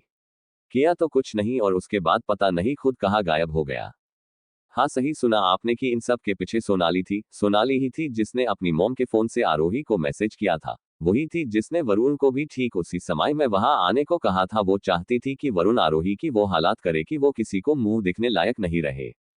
अगर उसका प्लान कामयाब हो जाता तो दक्ष जरूर आरोही को छोड़ देता। उसके हिसाब से कोई भी लड़का ऐसी लड़की के साथ रहना नहीं चाहेगे जो उसके हुए भी किसी और गैर मर्द के साथ इंटीमेट हुए। और फिर क्या था, वो इस मौका का फायदा उठा, वो दक्ष के करीब चल जाती और खुद मिसेज सिंघानिया बन जाती। वो कैसे भी करके दक्ष को पाना चाहती थी। अब दक्ष उसकी जिद बन गया था। उसे अब अर्जुन में कोई इंटरेस्ट नहीं था। वैसे भी वो उससे कोई प्यार नहीं करती थी, वो बस उसके पैसे और पावर को देखते हुए उसके आगे पीछे घूमती थी। लेकिन जब भी उसने दक्ष की आंखें में प्यारा देखा था, उसने सोच लिया था कि वो प्यार उसे अपने लिए चाहिए था। वो आरोही को कभी खुश नहीं देख सकती थी। सोनाली वो सब चाहती थी जो आरोही को पसंद था। वैसे भी उसके हिसाब से अर्जुन दक्ष के सामने कुछ नहीं था। उसे नहीं पता था कि अर्जुन दक्ष का भाई, अगर उसे पता होता तो भी तो ज्यादा कुछ नहीं कर पाती, क्योंकि अर्जुन को वो बिल्कुल भी पसंद नहीं थी। अर्जुन को भी अपने भाई की तरह उन लड़कियों से शर्त नफरत जो भंवारों की तरह उनके आगे पीछे मंडराते रहती है। सोनाली ने इतना फुल प्रूफ प्लान बनाया था, पता नहीं कैसे ये फेल हो गया। उसे नहीं पता था कि आरोही कैसे बच गए और ये वरुण अचानक से कहाँ गायब हो गया। सोनाली को नहीं पता थी वरुण इस शहर से नहीं, इस दुनिया से ही गायब हो चुका था। अब वो कभी वापस नहीं आने वाला था। सोनाली ने अपना फोन निकला और किसी को कुछ मैसेज करते हुए बोली, अब मैं देखती हूँ कि तुम कैसे बचती हो। वही दूसरी तरफ वंश ने अपने फोन की तरफ देखा और उसकी भौहें सिकुड़ गए। ये सोनाली उसे क्यों मैसेज कर रही थी, लेकिन जैसे ही उसने मैसेज खोला वो अंदर तक कौंप गया। कुछ दिन पहले वो आरोही को कॉलेज छोड़ने गया था, तब सोनाली ने जबरदस्ती उससे उसका नंबर ले लिया था। वो आरोही की बहन थी, जिस वजह से वो उसे मना भी नहीं कर पाया। वो तो दक्ष का नंबर चाहती थी, पर वो उसे दक्ष का नंबर नहीं दे सकता था, जिस वजह से उसने सोनाली को अपना नंबर दे दिया था। वैसे भी सोनाली उसे बिल्कुल भी पसंद नहीं थी। ऊपर से वो जब देखो दक्ष के करीब जाने की कोशिश करती थी। अगर वो आरोही की बहन नहीं होती तो कब का उसे ठिकाना लगा देता। वंश को इस तरह की लड़कियों से सख्त नफरत थी जो अपनी ही बहन के पति पर डोरे डालने की कोशिश करती हो। इन सब के अलावा उसे इतनी जल्दी मरने का कोई शौक नहीं था। भले ही सोनाली आरोही की बहन थी, पर उसे पता था कि अगर उसने गलती से भी दक्ष के करीब जाने की कोशिश की या उसके बाल को भी गलती से टच किया तो दक्ष उसे मारने से पहले एक बार भी नहीं सोचेगा। उस समय उसे इस बात से कोई फर्क नहीं पड़ेगा कि वो आरोही की बहन है। वो लड़कियों के मामले में बहुत ही बेहतरीन था। दक्ष को वुमेन डिसऑर्डर था, जिस वजह से वो आरोही के अलावा किसी भी लड़की को अपने करीब करीब बर्दाश्त नहीं कर सकता था। सोनाली ने उसे एक फोटो भेजी थी। फोटो में जो लड़की थी वो और कोई नहीं आरोही थी, और उसके साथ एक लड़का भी था। वो फोटो एक ऐसे एंगल ली थी जिससे वो दोनों एक दूसरे कुछ ज्यादा ही करीब नजर आ रहा था। अगर किसी को उन दोनों के बारे में पता न हो तो ये फोटो देखकर कुछ और ही समझ लेंगे। वंश को पता था कि अगर दक्ष ने ये देख लिया तो वो गुस्से से पागल हो जाएगा, उसका अंदर का शैतान जाग जाएगा और फिर वो चाहकर भी कुछ नहीं पाएगा। ये सोनाली आरोही की बहन थी कि या उसकी दुश्मन? वो ये फोटो भेजकर क्या साबित करना चाहती थी? सोनाली को नहीं था कि वंश ने जो उसे नंबर दिया था वो दक्ष का नहीं बल्कि उसका था। उसके हिसाब से तो उसने ये फोटो दक्ष को ही भेजी थी। वंश ने जल्दी से किसी को अपने पास बुलाया और उसे आरोही के बारे में पता करने को बोला। थोड़ी देर बाद उस आदमी ने वंश को बताया कि कॉलेज में एक लड़का है जो हाथ धोकर आरोही के पीछे पड़ा है। यहाँ तक कि उसने पूरे कॉलेज के सामने आरोही को प्रपोज तक कर किया। वंश ये सोचकर कि कौप गया कि जब दक्ष को इस बारे में पता चलेगा तो उसका क्या रिएक्शन होगा। नॉर्मली भी दक्ष को आरोही का दूसरे लड़कों से बात करना पसंद नहीं था, मगर अब कोई था जो सीधे सीधे उससे अपने प्यार का इजहार कर रहा था। राका, जो दक्ष के वफादार में से एक था, वो बोला, क्या ये सच है? मतलब आरोही के उस भयानक चेहरे को देखते हुए कोई लड़का उसके तरफ अट्रैक्ट हो सकता था? वंश ने एक गहरी सांस ली और अपना सिर हिलाते हुए बोला, ये सच है। वो लड़का उस कॉलेज के ट्रस्टी का बेटा है। वो अच्छा दिखता है और कॉलेज में काफी पॉपुलर भी है, पर मुझे लगता है कि उसकी आंखें में कुछ प्रॉब्लम है। राका को भी उसकी बात सही लगी। भले ही उन्हें पता था कि असल में आरोही बहुत खूबसूरत है, पर जिसने सच नहीं पता था उनके हिसाब से तो वो भयानक लड़की ही थी। तो कोई लड़का जिसके आंखें थिक हो वो इस भयानक मेकअप वाले चेहरे की तरफ कैसे अट्रैक्ट हो सकता था? राक एक गहरी सांस लेते हुए बोला, मुझे लगता है हमें बॉस को सब सच बता देना चाहिए। जहां बात आरोही की आती थी वो कोई रिस्क नहीं ले सकते थे। उन्हें ये बात अच्छे से पता थी कि दक्ष आरोही के लेकर कितना पगला है। अगर उसे ये बात किसी और से पता चली तो उनका क्या हाल करेगा कोई सोच भी नहीं सकता था। वंश को भी राका की बात सही लगी। भले ही किसी को नहीं पता था, पर वो अच्छे से जानता था कि दक्ष आरोही को लेकर कितना पागल है। वैसे भी मारना था तो था ही, अभी मारो या बाद में उस बात से क्या फर्क पड़ता है। सो के completed. Thank you so much इतना प्यार और सपोर्ट करने के लिए। वंश ने जल्दी से किसी को अपने पास बुलाया और उसे आरोही के बारे में पता करने को बोला। थोड़ी देर बाद उस आदमी ने वंश को बताया कि कॉलेज में एक लड़का है जो हाथ धोकर आरोही के पीछे पड़ा है। यहाँ तक कि उसने पूरे कॉलेज के सामने आरोही को प्रपोज तक कर किया। वंश ये सोचकर कि कौप गया कि जब दक्ष को इस बारे में पता चलेगा तो उसका क्या रिएक्शन होगा। नॉर्मली भी दक्ष को आरोही का दूसरे लड़कों से बात करना पसंद नहीं था, मगर अब कोई था जो सीधे सीधे उससे अपने प्यार का इजहार कर रहा था। राका, जो दक्ष के वफादार में से एक था, वो बोला, क्या ये सच है? मतलब आरोही के उस भयानक चेहरे को देखते हुए कोई लड़का उसके तरफ अट्रैक्ट हो सकता था? वंश ने एक गहरी सांस ली और अपना सिर हिलाते हुए बोला, ये सच है। वो लड़का उस कॉलेज के ट्रस्टी का बेटा है। वो अच्छा दिखता है और कॉलेज में काफी पॉपुलर भी है, पर मुझे लगता है कि उसकी आंखें में कुछ प्रॉब्लम है। राका को भी उसकी बात सही लगी। भले ही उन्हें पता था कि असल में आरोही बहुत खूबसूरत है, पर जिसने सच नहीं पता था उनके हिसाब से तो वो भयानक लड़की ही थी। तो कोई लड़का जिसके आंखें थिक हो वो इस भयानक मेकअप वाले चेहरे की तरफ कैसे अट्रैक्ट हो सकता था? राख एक गहरी सांस लेते हुए बोला, मुझे लगता है हमें बॉस को सब सच बता देना चाहिए। जहां बात आरोही की आती थी वो कोई रिस्क नहीं ले सकते थे। उन्हें ये बात अच्छे से पता थी कि दक्ष आरोही के लेकर कितना पगला है। अगर उसे ये बात किसी और से पता चली तो उनका क्या हाल करेगा कोई सोच भी नहीं सकता था। वंश को भी राका की बात सही लगी। भले ही किसी को नहीं पता था, पर वो अच्छे से जानता था कि दक्ष आरोही को लेकर कितना पागल है। वैसे भी मारना था तो था ही, अभी मारो या बाद में उस बात से क्या फर्क पड़ता है। वंश दक्ष को सब सच बताना चाहता था, पर उसे डर भी लग रहा था। उसे अच्छे से पता था कि दक्ष आरोही को लेकर कितना पॉजिटिव है। अगर उसे पता चला कि कॉलेज में कोई लड़का उसकी प्यारी बीबी पर ट्राई करने की कोशिश कर रहा है तो वो उस लड़के को जान से मारने से पहले एक बार भी नहीं सोचेंगे। वंश को लड़के से कोई हमदर्दी नहीं थी। अब कोई खुद शेर में मुंह में हाथ डालना चाहता है तो वो क्या कर सकता है। पर यह प्रोजेक्ट जिसके लिए वो यहाँ आए थे वो भी बहुत इम्पोर्टेंट था। अगर उसने दक्ष को वो सब बताया तो वो बिना एक सेकंड का वक्त गवाए वापस चला जाएगा, जिससे उनका करोड़ों का नुकसान हो सकता था। वंश को कुछ भी समझ नहीं आ रहा था कि वो क्या करे। वंश ने अपना फोन निकला और किसी और कुछ इंस्ट्रक्शन दिए। 2 दिन बाद आरोही कसकर दक्ष को गले लगाते हुए चहकते हुए बोली, हब्बी मैंने आपको बहुत मिस किया। ये बोलते समय आरोही के चेहरे पे एक बड़ी सी स्माइल थी। आरोही की बात सुनकर दक्ष के एक्सप्रेशंस नॉर्मल हो गए और उसने भी कसकर आरोही को उसकी कमर से पकड़ लिए। वही दक्ष को कुछ न बोलता देख आरोही का मुंह बन गया, पर उसने कुछ नहीं कहा। आरोही को पता था कि दक्ष हमेशा से ही ऐसा था, उसे ज्यादा बात करना पसंद नहीं था। वो जो थोड़ा बहुत भी बोलता था जब वो उसके साथ होती थी। वही दक्ष ने एक नजर आरोही की तरफ देखा और उसे अपनी गोद में उठा लिया। आरोही ने कुछ नहीं कहा, बस अपने दोनों हाथ दक्ष के गर्दन के चारों ओर लपेट लिए।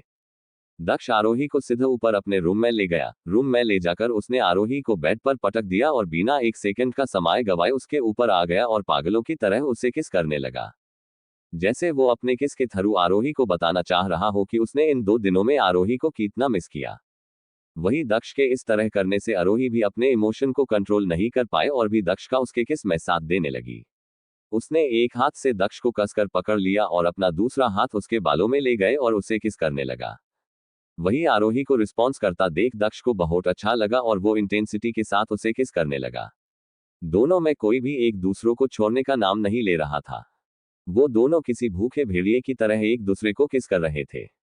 ऐसे ही 15 बीत गए पर वो दोनों अभी भी वैसे ही एक दूसरे को किस कर रहे थे। थोड़ी देर बाद जब दक्ष को फील हुआ कि आरोही को सांस लेने में प्रॉब्लम हो रही है तो वो उसकी लिप्स को छोड़कर उसके गले पर किस करने लगा। बीच बीच में वो उसे बाइट भी कर रहा था। उसके इस तरह से बाइट करने से आरोही के मुंह से न चाहते हुए भी सिसकियां निकलने लगी। वही आरोही की सिसकियां दक्ष को वाइल्ड होने पर मजबूर कर रही थी। वो अपना कंट्रोल खोते जा रहा था। पता नहीं आरोही में ऐसा क्या था जो दक्ष चाह कर भी खुद को कंट्रोल नहीं कर पाता था। आरोही में आते हुए भीनी भीनी खुशबू उसे अपने तरफ अट्रैक्ट कर रही थी। उसे अपना कंट्रोल खोता हुआ महसूस हो रहा था। आरोही वो पहली लड़की थी जिसे देखकर दक्ष चाह कर भी खुद को कंट्रोल नहीं कर पाता था। आरोही के अलावा आज तक कोई भी लड़की दक्ष को अपने तरफ अट्रैक्ट नहीं कर पाई थी। दक्ष को भी नहीं पता था कि उसे आरोही में क्या पसंद था। आरोही में ऐसा क्या था जिससे वो खुद को कंट्रोल नहीं कर पाता था। बस वो इतना जानता था कि इस दुनिया में आरोही के अलावा कोई दूसरी लड़की नहीं जो उसे अपने तरफ अट्रैक्ट कर सके। वही जब दक्ष ने और बर्दाश्त नहीं हुआ तो उसने एक झटके के साथ आरोही के टॉप को फोड़ दिया और अब आरोही की गोरी मखमली स्किन दक्ष के सामने थी। आरोही को इस तरह देखकर दक्ष को अपना गला सूखता हुआ महसूस हुआ। वही आरोही को दक्ष के इस एक्शन की बिल्कुल भी उम्मीद नहीं थी, जिस वजह से उसने जल्दी से अपने दोनों हाथों से अपने आप को कवर कर लिया। उसके गाल शर्म से लाल हो गए थे। वही दक्ष बेशर्मों की तरह उसे घूर रहा था। साथ ही साथ वो अपने हाथ से आरोही को छू भी रहा था। वो आरोही को ऐसे देख रहा था जैसे वो उसे कच्चा ही खा जाएगा। आरोही को मखमली स्किन देखकर दक्ष को अपना गला सूखता हुआ महसूस हुआ। उसकी पूरी बॉडी में जैसे आग लग गई हो। दक्ष ने एक नजर आरोही की तरफ देखा जो उससे नजरें चुराने की कोशिश कर रही थी, क्योंकि दक्ष के इस तरह देखने से उसे बहुत शर्म आ रही थी। आरोही को इस शर्मता देखा दक्ष के चेहरे एक छोटी सी ना दिखने वाली स्माइल आ गए, पर उसने जल्दी से उसे छुआ लिया। फिर आरोही के हाथ को उसके चेस्ट से हटाते हुए बोला, वाइफी तुम क्या छुपाने की कोशिश कर रहा हो? ऐसा तो नहीं को मैं पहली बार इसे देख रहा हूँ। मैंने न सिर्फ इसे देखा है बल्कि इसे टेस्ट भी है, इसलिए तुम्हें मुझसे ये छुपाने की कोई जरूरत नहीं है। और वैसे भी ये चीज मेरी है तो तुम्हारा कोई हक नहीं बनता है कि तुम मुझे इसे प्यार करने से रोक सको। वही दक्ष के मुंह से ऐसी बेशर्मों वाली बातें सुनकर आरोही का मुंह खुला और खुला रह गया। साथ ही साथ उसे दक्ष की बात सुनकर शर्म भी बहुत आ रही थी। उसका मन कर रहा था कि वो अभी के अभी यहाँ से कहीं गायब हो जाए। तभी आरोही की नजर दक्ष की तरफ गए, पर दक्ष की नजर तो कहीं और ही थी। वो अपनी इंटेंस भरी नजरों से उसे घूर रहा था। वही दक्ष को इस तरह देखकर आरोही के गाल शर्म के लाल हो गए और वो दक्ष को धक्का देते हुए बोली, हब्बी आप बहुत ही बेशर्म हो, छोड़िए मुझे हो। वही आरोही की बात सुनकर दक्ष को हंसी आ गई। फिर कसकर आरोही को उसकी कमर से पकड़ते हुए अपने करीब करते हुए बोला, वाइफी तुमने अभी मेरी बेहरमी देखी कहा है, पर कोई नहीं बात नहीं। अब जब तुमने मुझे बेशर्म बोल ही दिया है तो मैं तुम्हें बताता हूँ बेशर्म होना किसी कहते हैं। यह सुनकर आरोही की आंखें चौड़ी हो गए। दक्ष खड़ा हुआ और जल्दी से अपने कपड़े उतरकर आरोही के ऊपर आ गया। ये सब इतनी जल्दी हुआ कि आरोही को कुछ नहीं आया और जब तक समझ आया तब तक बहुत देर हो चुकी थी। आरोही चाहे कितनी भी कोशिश क्यों न कर रही हूँ दक्ष की पकड़ से खुद को छुड़ाने की, पर वो हिल भी नहीं पा रही थी। वो उसकी पकड़ से छूटना तो दूर की बात है।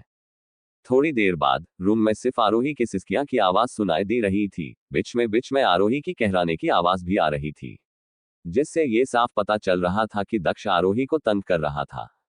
दक्ष के हाथ आरोही के पूरी बॉडी पर मूव कर रहे थे, जिससे आरोही को करंट लग रहा था। साथ ही साथ दक्ष उसके अपर बॉडी पर किस भी रहा था, जिस वजह से आरोही के मुंह से न चाहते हुए भी सिसकियां निकल रही थी और आरोही की सिसकियां दक्ष को वाइल्ड होने पर मजबूर कर रही थी, जिस वजह से दक्ष इंटेंसिटी के साथ उसे किस करने लगा। साथ ही साथ वो उस जगह को अपने जीभ भी लिंक भी कर रहा था, जिससे आरोही अपना कंट्रोल खोते जा रही थी। दक्ष के इस तरह करने से आरोही को बहुत शर्म आ रही थी, साथ ही साथ उसे खुद पर गुस्सा भी आ रहा था, क्योंकि जब भी दक्ष उसके करीब होता था तो उसकी बॉडी उसकी नहीं रहती थी, उसका उस पे कोई कंट्रोल नहीं होता था और आज भी ऐसा ही हो रहा था। वो चाह कर भी खुद को कंट्रोल नहीं कर पा रहा था।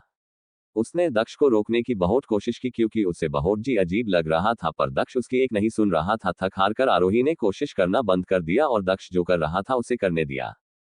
दक्ष तब तक आरोही के साथ वो सब करता रहा जब तक वो पूरी तरह से सेटिस्फाई नहीं हो गया, उसके बाद उसने आरोही को छोड़ दिया। पर इन सब में दक्ष ने अपनी लिमिट क्रॉस नहीं की। उसे पता था कि आरोही अभी इन सब के लिए तैयार नहीं थी और ऊपर से ये सब चीजों के लिए वो अभी बहुत छोटी भी थी और दक्ष को भी कोई जल्दी नहीं थी। वैसे भी आरोही सिर्फ और सिर्फ उसकी थी, इसलिए इन सब चीजों से फर्क नहीं पड़ता था। आज नहीं तो कल आरोही को होना तो उसी का ही था। दक्ष के हाथ आरोही के पूरी बॉडी पर मूव कर रहे थे, जिससे आरोही को करंट लग रहा था। साथ ही साथ दक्ष उसके अपर बॉडी पर किस भी रहा था, जिस वजह से आरोही के मुंह से न चाहते हुए भी सिसकियां निकल रही थी और आरोही की सिसकियां दक्ष को वाइल्ड होने पर मजबूर कर रही थी, जिस वजह से दक्ष इंटेंसिटी के साथ उसे किस करने लगा। साथ ही साथ वो उस जगह को अपने जीभ लिंक भी कर रहा था, जिससे आरोही अपना कंट्रोल खोते जा रही थी। दक्ष के इस तरह करने से आरोही को बहुत शर्म आ रही थी, साथ ही साथ उसे खुद पर गुस्सा भी आ रहा था, क्योंकि जब भी दक्ष उसके करीब होता था तो उसकी बॉडी उसकी नहीं रहती थी, उसका उस पे कोई कंट्रोल नहीं होता था और आज भी ऐसा ही हो रहा था। वो चाह कर भी खुद को कंट्रोल नहीं कर पा रहा था। उसने दक्ष को रोकने की बहुत कोशिश की, क्योंकि उसे बहुत जी अजीब लग रहा था, पर दक्ष उसकी एक नहीं सुन रहा था। थक हार कर आरोही ने कोशिश करना बंद कर दिया और दक्ष जो कर रहा था उसे करने दिया। दक्ष तब तक आरोही के साथ वो सब करता रहा जब तक वो पूरी तरह से सेटिस्फाई नहीं हो गया, उसके बाद उसने आरोही को छोड़ दिया। पर इन सब में दक्ष ने अपनी लिमिट क्रॉस नहीं की। उसे पता था कि आरोही अभी इन सब के लिए तैयार नहीं थी और ऊपर से ये सब चीजों के लिए वो अभी बहुत छोटी भी थी और दक्ष को भी कोई जल्दी नहीं थी। वैसे भी आरोही सिर्फ और सिर्फ उसकी थी, इसलिए इन सब चीजों से फर्क नहीं पड़ता था। आज नहीं तो कल आरोही को होना तो उसी का ही था। वहीं दूसरी तरफ मुंबई में एक कमरे से एक लड़की की रोने की आवाज आ रही थी। उन आवाजों के बीच बीच में उसके दर्द भरी चीखें भी सुनाई दे रही थी, पर वहां उसकी दर्द भरी चीख सुनने वाला कोई नहीं था। वही कमरे के अंदर एक लड़की बेड पर बिना कपड़ों के बेसुध पड़ी थी। उसके ऊपर एक लड़का था जो उस पर अपनी बेरहमी दिखा रहा था। उस लड़की के पूरे शरीर पर काटने खरोचने के निशान थे जो बहुत ही भयानक लग रहे थे। उसके बॉडी पर इस तरह के निशाने को देखकर कोई भी कह सकता था कि उस लड़की के साथ जोर जबरदस्ती की जा रही थी। वो लड़की इस समय काफी ज्यादा रो रही थी और खुद को उस लड़के के पकड़ से छुड़ाने की नाकाम कोशिश कर रही थी, पर वो चाहे कितनी भी कोशिश क्यों न कर रही हो, पर चाहकर उस लड़के के पकड़ से खुद को छुड़ा नहीं पा रही था। बल्कि उसके इस तरह करने से उस लड़के को गुस्सा जरूर आ गया और उसने अपनी रफ्तार बढ़ा दी। उसके इस तरह करने से लड़की जोर जोर से चीखने लगी। उसे सच में बहुत दर्द हो रहा था, पर उसे इस तरह दर्द से तड़पता देखकर भी उस लड़के के ऊपर कोई असर नहीं हुआ और वो उसी तरह लड़की के साथ वो सब करता रहा। जब उस लड़की से उस लड़के की वाइल्डनेस और बर्दाश्त नहीं हुए तो वो बेहोश हो गई। उस लड़की की बेहोश होते ही वह लड़का एकदम से रुक गया और उस लड़की के चेहरे की तरफ देखने लगा। उस लड़की का छोटा सा चेहरा पूरी तरह से आंसुओं से भीगा हुआ था। खिड़की से आ रहे चांद की रोशनी में चेहरा साफ साफ नजर आ रहा था। अगर आरोही इस समय उस लड़की को देख लेती तो पूरी तरह से हैरान हो जाती, क्योंकि वो लड़की हुबहू आरोही की तरफ दिखती थी। बस उन दोनों में एक ही अंतर था, आरोही की आंखें नीली थी और उस लड़की की आंखें काली। वो लड़का बिना किसी इमोशन के उस लड़की के छोटो से चेहरे की तरफ देख रहा था। थोड़ी देर वैसे ही उसे देखने के बाद वो उसके ऊपर से उठा। उसने एक नजर उसकी पूरी बॉडी की देखा, जिस पर सिर्फ उसके दिए हुए निशान थे। उस लड़की की पूरी बॉडी लाल और काले निशान से भरे हुए थे। उस लड़की की इतनी बुरी हालत देखकर भी उस लड़के को उस लड़की पर जरा भी तरस नहीं आए। वह उठाकर सीधा बाथरूम के अंदर चला गया और थोड़ी देर बाद फ्रेश होकर बाथरूम से बाहर आया और बिना उस लड़की को एक भी नजर देखे सीधे बाहर चला गया। उस लड़के के जाने के बाद भी वह लड़की उसी तरह बेड पर बेजान हालत में पड़ी रही। इस समय उस घर में उस लड़की के अलावा कोई नहीं था। इस घर में क्या उसकी जिंदगी में उसका अपना कोई नहीं था जो उसके दर्द या तकलीफ को समझ सके। उसने जब से अपना होश संभाले था उसने अपने आप को अकेला ही पाया था। अगली सुबह विंडो से आ रही सूरज की रोशनी बेड पर बेसुध पड़ी लड़की पर पड़ी, जिससे समझते हुए उस लड़की ने अपनी आंखें खोल दी। लेकिन आंखें खोलते ही उस लड़की के मुंह से एक दर्द भरी चीख निकल गया है। रात भर उस भयानक दर्द को बर्दाश्त करने के बाद उसे अपने पूरे शरीर में एक तेज दर्द महसूस हुआ। उसने एक गहरी सांस ली और उस दर्द को पूरी तरह से इग्नोर करते हुए बेड से उठने की कोशिश की, पर वो उठ नहीं पा रही थी। दर्द के मारे उसका पूरा शरीर कौप रहा था। उसे ऐसा महसूस हो रहा था मानो उसके जिस्म में जान ही ना बचा हो। उस लड़की की ऐसी हालत थी कि ना तो रो सकती थी और ना ही इस बारे में किसी को बता सकती थी। आखिर बताती भी किसी, उसका इस दुनिया में था ही कौन। उसने जब से होश संभाला था तब से उसके साथ ऐसा ही हो रहा था। पहले वो जिस घर में रहती थी वो उसे मारते थे, फिर जिससे उसकी शादी हुए उसने भी उसे दुख के सिवा कुछ नहीं दिया। इन सब के वजह से उसके अंदर के हर एक जज्बात मर चुके थे, यहाँ तक कि उसे ये भी याद नहीं था कि वो आखिरी बार कब मुस्कुराई थी। ना उसके पास अपना कहने वाला कोई था और ना ही उसके दर्द को समझने वाला कोई था, जिसकी वजह से उसने अपने दर्द को अपने सीने में दबाना सीख लिया था और इसी को अपनी किस्मत मान लिया था। शायद उसने पिछले जन्म में कोई पाप किए होगा जो इस जन्म में भगवान उसे ये सजा दे रहे थे। पैदा होते ही उसके माँ बाप उसे छोड़कर चले गए और जिससे शादी हुए उससे बस उसके शरीर से मतलब था। उसे जब जरूरत होती थी उसके पास आता था और उसके शरीर को नोच कर चला जाता था। वो हिम्मत करके उठी, अपनी लड़खड़ाते कदमों के साथ बाथरूम चली गए। बाथरूम के अंदर जाकर वो सीधे मिरर के सामने खड़ी हो गई और अपने बदन पर ओढ़े हुए चादर को वहीं नीचे फर्श पर गिरा दिया। उसने एक नजर मिरर की तरफ देख। उसके बाल बुरी तरह से बिखरे हुए थे, उसकी दोनों आंखें बुरी तरह सूज गए थी, होठों के कोने पर खून सूख चुका था। साथ है उसके बदन पर इतने निशान थे कि उसे निशाने के अलावा कुछ दिखाई ही नहीं दे रहा था। अपनी हालत को देखते हुए उसके चेहरे पर एक दर्द भरे मुस्कान आ गई। इस समय उसके बदन पर जो भी निशाना थे वो उसके पति द्वारा ही उसे दिए गए थे। बस फर्क सिर्फ इतना था कि उसे ये निशान प्यार से नहीं, नफरत में मिले थे। वह भी उस गलती की जिसे उसने कभी किया ही नहीं था। उसकी गलती सिर्फ इतनी थी कि उसने एक ऐसे इंसान से प्यार किया जिसके लिए वो कोई मायने ही नहीं रखती थी। उसकी जिंदगी में वो बस एक खिलौने की तरह है। जब उस आदमी का दिल चाहता है वो उसके करीब आता है और जब दिल चाहता था उसे किसी कचरे की तरह खुद से दूर फेंक देता था। उसने कभी सोचा भी नहीं था कि जिससे इंसान से उसने प्यार किया था वो इस तरह का इंसान होगा और वो इसकी ऐसी हालात कर देगा। पूरे 1 साल हो गए थे उसने इस पैलेस से बाहर कदम नहीं रखा था। शुरुआत के दिनों में जब वह शादी करके आई थी तो वह बाहर जाने की बहुत जिद करती थी, पर हर बार की तरह उसे बिना किसी गलती के दर्दनाक सजा मिलती थी। थक हार कर उसने जिद करना ही बंद कर दिया और अपने हर एक जिद को, अपनी हर एक ख्वाहिश को दबाना सीख लिया और अब तो उसे इस दर्द की इतनी आदत हो गई थी कि उसे अब इन सब से कोई फर्क नहीं पड़ता था। वो जाकर सीधे शावर के नीचे खड़ी हो गए और शॉवर ऑन कर दिया। शावर का ठंडा पानी उसके ऊपर गिरने लगा, पर उसे कोई फर्क नहीं पड़ा। वो किसी मूर्ति की तरफ वहां खड़ी थी। उसके लिए इसमें कोई नई बात नहीं थी, हर सुबह उसकी यही हालत होती थी। इसलिए उसने अब इस बात से कोई फर्क नहीं पड़ता था। उसने अब उस भयानक जिंदगी को अपना लिया था।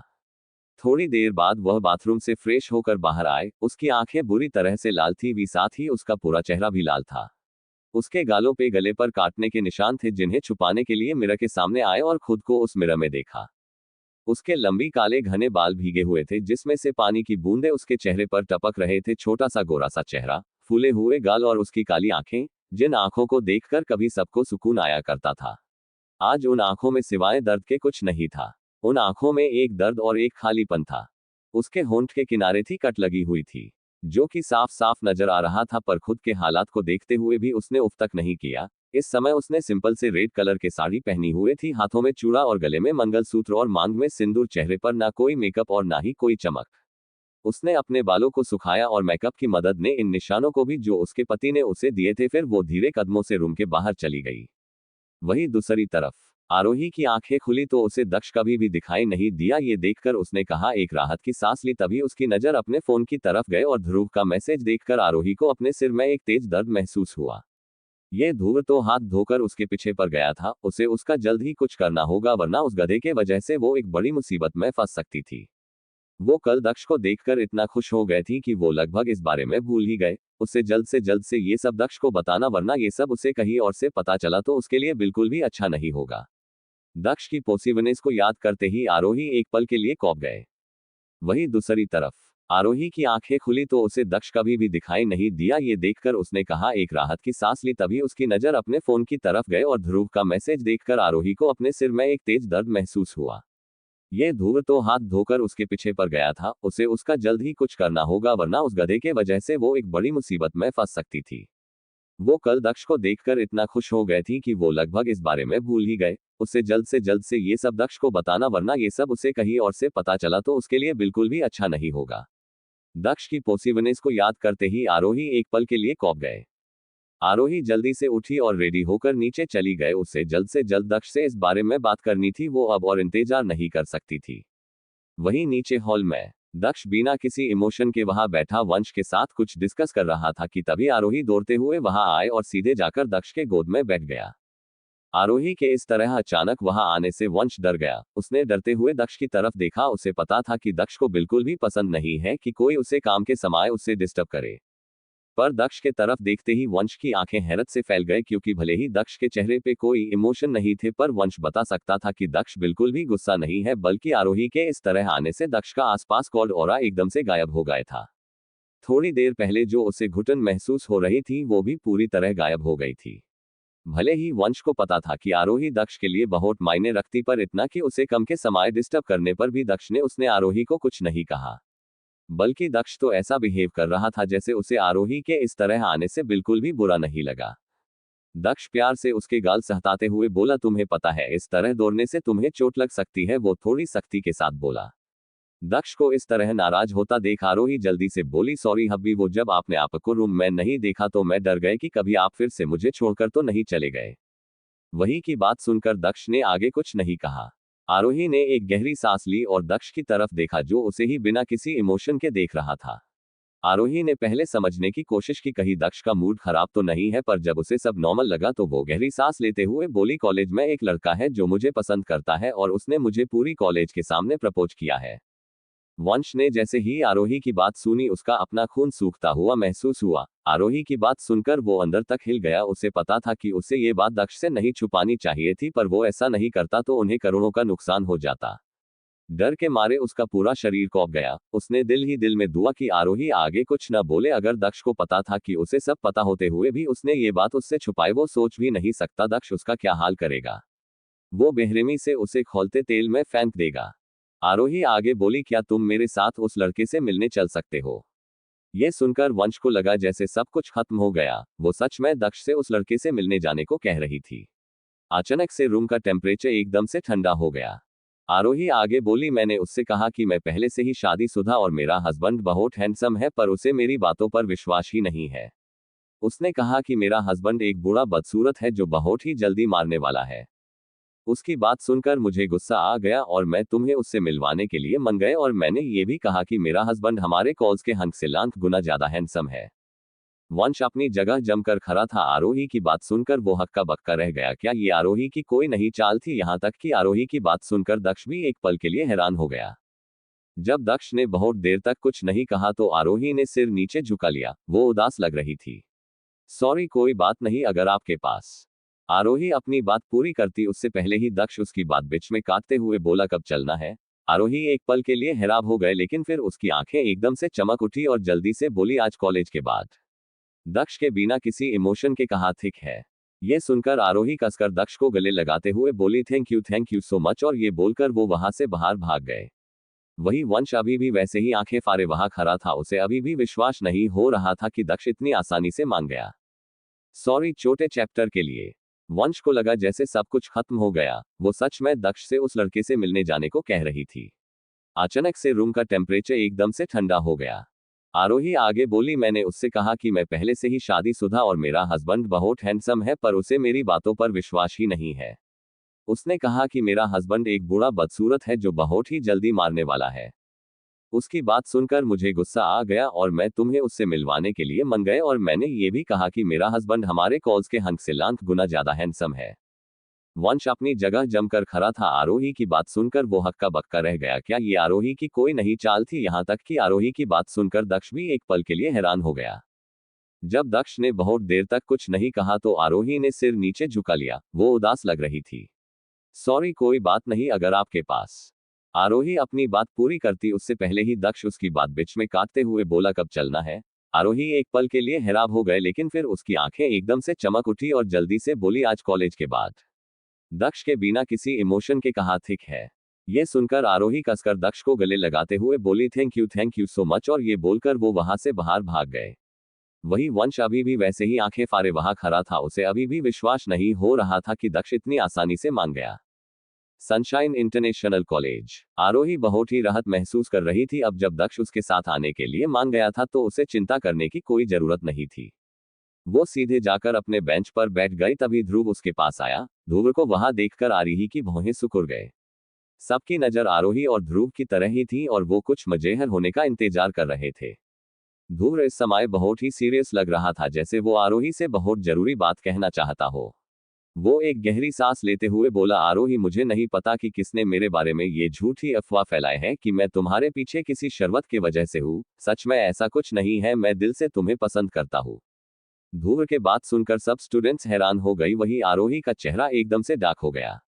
ये वही तो थी जिसने वो अफवाह फैलाई थी, क्योंकि वो ध्रुव से अपना पीछा छुड़ाना चाहती थी, पर इस लड़के से सब कुछ खराब कर दिया। आरोही अपने उंगलियों से अपने माथे को रगड़ते हुए बोली, मैं तुम्हारा बात पर क्यों विश्वास करूं? तुमने मुझ पर विश्वास किया था जब मैंने तुम्हें अपने हस्बैंड के बारे में बताया था। उसने उसे क्या बताया था? ओह, कि उसका हस्बैंड कार्तिक से लाख गुना ज्यादा हैंडसम है। ये इम्पॉसिबल था। वो इस बात पर कैसे विश्वास कर रहा था? उसे क्या आरोही की बात पर किसी को भी विश्वास नहीं था? कार्तिक से लाख गुना हैंडसम ऐसा हो ही सकता था, ध्रुव ने सोचा।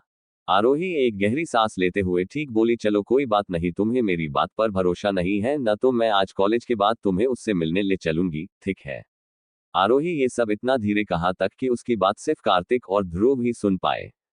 आरोही की बात सुनकर एक पल के लिए ध्रुव ब्लांक हो गया। उसे समझ ही नहीं आया किसकी बात कर रही है, लेकिन जैसे ही उसे समझ आया आरोही अपने हस्बैंड की बात कर रही है वो हैरान हो गया। लेकिन फिर वो जल्दी से खुद को संभलते हुए बोला, ठीक है। वही दूसरी तरफ मुंबई में वो लड़की जो हुबहू आरोही की तरह दिखती थी, उसका नाम आर्या था। वो खुद को संभलते हुए सीधा नीचे चली गए। उसने एक नजर चारों तरफ देखा पर उसे कोई भी दिखाई नहीं दिया। उसने इस बात पर ध्यान नहीं दिया और सीधे किचन के अंदर चली गए। ये उसका रोज का था, चाहे उसे कितनी भी तकलीफ क्यों ना हो, वो रोज खुद अपने हाथों से खाना बनाती थी। ये रुद्रम का ऑर्डर था। थोड़ी देर बाद ब्रेकफास्ट बनाने के बाद आर्या किचन से बाहर आए। बाहर आते ही उसकी नजर सीढ़ियों से नीचे आते रुद्रम पर गए। रुद्रम अग्निहोत्री 6'2" हाइट, गेहुआ रंग, मस्कुलर बॉडी, जो इस समय उसके कपड़ों के ऊपर से साफ पता चल रहा था। उसकी भूरी आंखें जो कि देखने में काफी ज्यादा खतरनाक थी। उसके वह सिल्की काले बाल जो जेल से सेट किए थे और उसके वह पतले होंठ जिसे देखकर कोई भी उसे पर फिसल जाए। हमेशा की तरह रुद्रम बहुत ही हैंडसम लग रहा था। कोष्टक रुद्रम ने इस समय ब्लैक का थ्री पीस बिजनेस सूट पहन रखा था, जिससे ये पता चल रहा था कि वो ऑफिस जाने के लिए रेडी हुआ था।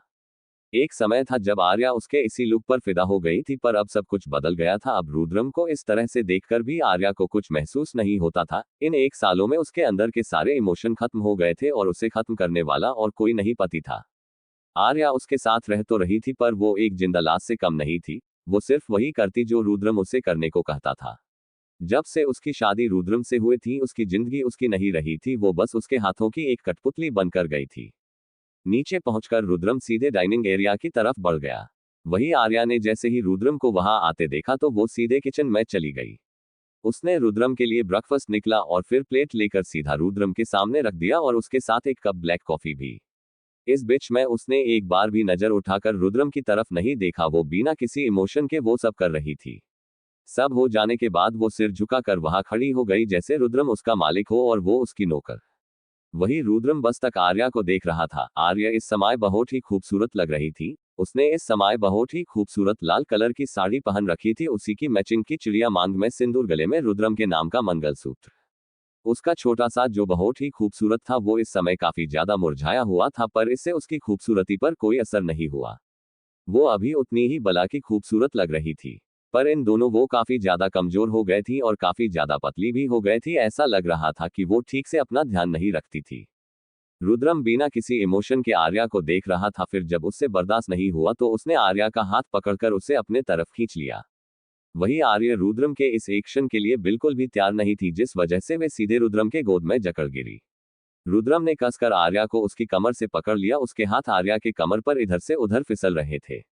आर्या ने कुछ नहीं कहा, न ही उसने रुद्रम को रोकने की कोशिश, न ही उसे खुद से दूर किया। रुद्रम का गुस्सा बहुत ही खतरनाक था। उसे पता था कि अगर उसने रुद्रम को रोकने की कोशिश की तो वो गुस्से से पागल हो जाएगा और फिर से उसके साथ वही सब करेगा जो उसने कल रात उसके साथ किया था। और इस समय आर्या के इतनी ताकत नहीं थी कि वो फिर से रुद्रम की दरिंदगी को बर्दाश्त कर सके। रुद्रम ने कसकर आर्या को उसकी कमर से पकड़ते हुए अपने दूसरे हाथ से उसके छोटे से चेहरे को करीब कर बिना एक भी पल का गवाए उसके छोटे से होठों को अपने होठों के बीच दबाकर उसे किस करने वहा। वो बहुत ही पैशन के साथ आर्या को किस कर रहा था। आर्या जिसके होठ पहले से ही कल रात की वजह से दर्द कर रहे थे, रुद्रम के इस तरह करने से आर्या ने अपनी मुट्ठी कस की। उससे बहुत ज्यादा दर्द हो रहा था पर उसके पास इस दर्द के सहने के अलावा कोई रास्ता नहीं था। इस दर्द को सहने के लिए उसने कसकर आंखें बंद कर ली। उसके मुंह से अब तक दर्द से एक आह तक नहीं निकली थी। उसने कसकर अपने साड़ी को पकड़ रखा था। इस बीच में उसने एक भी रुद्रम को टच नहीं किया था। वो बस बिना किसी इमोशन के उसके गोद में बैठी थी और रुद्रम जो चाहता था उसे करने दे रही थी। वही समय के साथ रुद्रम की किस गहरी होते जा रही थी, साथ ही साथ उसकी पकड़ भी आर्या पर कस गए थी।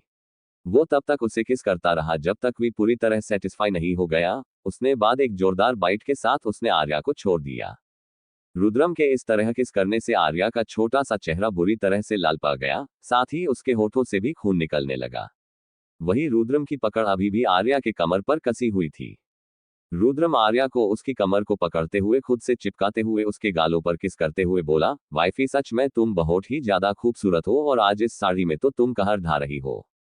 पर सबसे ज्यादा खूबसूरत तो तुम मेरी नीचे लगती हो। जब तुम्हारे से मुंह से मीठी आवाज निकलती है उस समय तो सच में मुझे लगता है कि तुम्हें खा ही जाओ। ये बोलकर रुद्रम ने कसकर आर्या के गालों को बाइट कर लिया। फिर उसने आर्या की तरफ देखा जो चुपचाप अपनी नजरें झुकाए उसकी गोद में बैठी उसकी बात सुन रही थी। उसको इस तरह देखकर रुद्रम के चेहरे पे एक शैतानी मुस्कुराहट आ गए। उसने आर्या को खुद से दूर किया और वहां से चला गया। आर्या ने एक नजर उस तरफ देखा जहां रुद्रम गया था और उसकी आंखें में एक बार फिर दर्द झलक आया, लेकिन उसने जैसे तैसे खुद को रोने से रोका और अपने दर्द को इग्नोर करते हुए उसने रुद्रम की प्लेट की तरफ देखा। रुद्रम ने बस थोड़ा ही खाया था और आधा से ज्यादा खाना छोड़ दिया था। आर्या ने एक गहरी सांस ली और रुद्रम का बचा हुआ खाना खाने लगी। उसे इस समय बहुत ही तेज भूख लगी थी, इसलिए वो जल्दी जल्दी खा रहा था। जब तक रुद्रम खाना नहीं खा लेता उसे खाने की परमिशन नहीं थी, जिस वजह से उसे चाहे कितनी भी भूख क्यों न लग रही वो खाना नहीं खा सकती थी। कभी कभी तो ऐसा होता था कि वो रुद्रम के आने का इंतजार कर रही होती थी और रुद्रम रात भर नहीं आता था और उसे पूरा दिन भूखा रहना पड़ता था। रुद्रम आर्या को उसकी कमर को पकड़ते हुए खुद से चिपकाते हुए उसके गालों पर किस करते हुए बोला, वाइफी सच में तुम बहुत ही ज्यादा खूबसूरत हो और आज इस साड़ी में तो तुम कहर ढा रही हो। पर सबसे ज्यादा खूबसूरत तो तुम मेरी नीचे लगती हो। जब तुम्हारे से मुंह से मीठी आवाज निकलती है उस समय तो सच में मुझे लगता है कि तुम्हें खा ही जाओ। ये बोलकर रुद्रम ने कसकर आर्या के गालों को बाइट कर लिया। फिर उसने आर्या की तरफ देखा जो चुपचाप अपनी नजरें झुकाए उसकी गोद में बैठी उसकी बात सुन रही थी। उसको इस तरह देखकर रुद्रम के चेहरे पे एक शैतानी मुस्कुराहट आ गए। उसने आर्या को खुद से दूर किया और वहां से चला गया। आर्या ने एक नजर उस तरफ देखा जहां रुद्रम गया था और उसकी आंखें में एक बार फिर दर्द झलक आया, लेकिन उसने जैसे तैसे खुद को रोने से रोका और अपने दर्द को इग्नोर करते हुए उसने रुद्रम की प्लेट की तरफ देखा। रुद्रम ने बस थोड़ा ही खाया था और आधा से ज्यादा खाना छोड़ दिया था। आर्या ने एक गहरी सांस ली और रुद्रम का बचा हुआ खाना खाने लगी। उसे इस समय बहुत ही तेज भूख लगी थी, इसलिए वो जल्दी जल्दी खा रहा था। जब तक रुद्रम खाना नहीं खा लेता उसे खाने की परमिशन नहीं थी, जिस वजह से उसे चाहे कितनी भी भूख क्यों न लग रही वो खाना नहीं खा सकती थी। कभी कभी तो ऐसा होता था कि वो रुद्रम के आने का इंतजार कर रही होती थी और रुद्रम रात भर नहीं आता था और उसे पूरा दिन भूखा रहना पड़ता था। वही दूसरी तरफ कॉलेज खत्म होने के बाद आरोही ध्रुव को वही पास के बने रेस्टोरेंट में ले गए। ध्रुव को बिल्कुल भी चिंता नहीं थी कि वो आरोही से हार जाएगा। ध्रुव बस एक तक आरोही को देख रहा था। उसके हिसाब से ये सब आरोही की बस एक चाल थी। वो कुछ भी करके बस पीछा छुड़ाना चाहती थी। आरोही चाहती थी कि वो खुद ही डर के पीछे हट जाए और ऐसा हुआ तो शर्त के हिसाब से उसे आरोही का पीछा छोड़ना होगा। ध्रुव उसकी चाल को कैसे कामयाब होने दे सकता था? ऐसा हो ही नहीं सकता था कि उसका हस्बैंड कार्तिक से लाख गुना ज्यादा हैंडसम हो। अगर ऐसा होता तो सोनाली जो उसकी बहन थी वो ऐसा क्यों बोलती कि आरोही ने एक बुरे आदमी से शादी की है और वो बहुत ही जल्द मरने वाला है। आरोही जानती थी कि ध्रुव के दिमाग में क्या चल रहा है, पर उसने उसे समझने की कोई कोशिश नहीं की। उसने एक नजर फोन की तरफ देखा। दक्ष बस जल्द ही यहाँ पहुंचने वाला था, तो वो ध्रुव को एक्सप्लेन करके अपनी एनर्जी क्यों वेस्ट करे। ध्रुव आरोही की तरफ देखते हुए बोला, क्या मैं तुमसे कुछ पूछ सकता हूँ? आरोही अपना सिर हिलाते हुए बोली, हाँ क्यों नहीं। ध्रुव आरोही के भयानक मेकअप वाले चेहरे को देखते हुए बोला, तुम इतनी खूबसूरत हो फिर तुम इतना भयानक मेकअप क्यों करती हो? आरोही ने ध्रुव की तरफ देखा जो बेसब्री से उसके जवाब का इंतजार कर रहा था।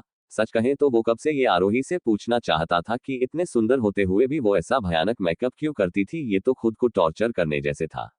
उसके भयानक मेकअप को देखते हुए लोग उसका कितना मजाक उड़ाते थे, उसे क्या कुछ नहीं कहते थे, क्या बुरा नहीं लगता था, क्या उसे शर्मिंदगी महसूस नहीं होती थी जब लोग उसके चेहरे के बारे में भद्दा कमेंट करते थे। आरोही हल्का सा मुस्कुराते हुए बोली, क्योंकि मेरे हस्बैंड को ये पसंद है। उसके बात सुनकर ध्रुव को समझ ही नहीं आया कि वो क्या बोले।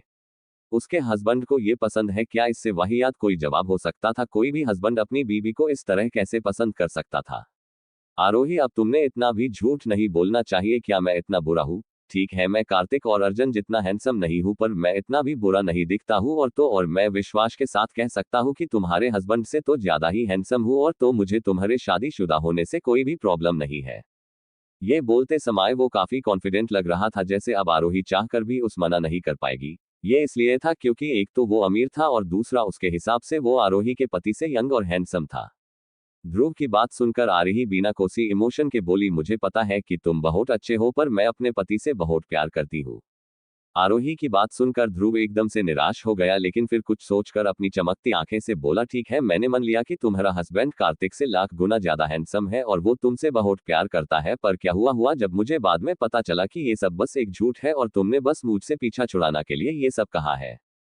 ये सुनकर मजे से अपना पिज्जा खाते हुए बिना किसी झिझक के बोली, अगर मैंने तुमसे कुछ भी झूठ कहा होगा तो मैं अपनी हस्बैंड को डाइवोर्स देके तुम्हारे साथ रिलेशन के आ जाऊंगी।